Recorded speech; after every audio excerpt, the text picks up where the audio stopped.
Hey guys, in this video I'm going to show you how to create a one-letter name on Facebook. If you find this video helpful, please consider to like this video and subscribe to my channel. In saying that, let's just jump straight into the video. Alright, so what we need to do is open up Facebook. Now once we've opened up, we want to click onto our profile. Then from here we need to navigate and click onto settings and privacy. And then click onto settings. And then from here, click onto see more in account center. Now here, click onto profiles and then choose which one you want to change. So I want to click onto Tutorial Wiz. Then from here, we want to click onto where it says name.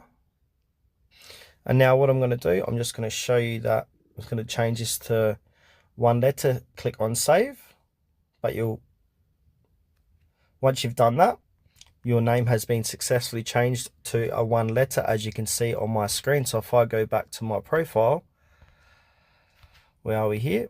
I'm going to open up Facebook again. Now I click onto my profile and click my name. You can see my name has been changed to T.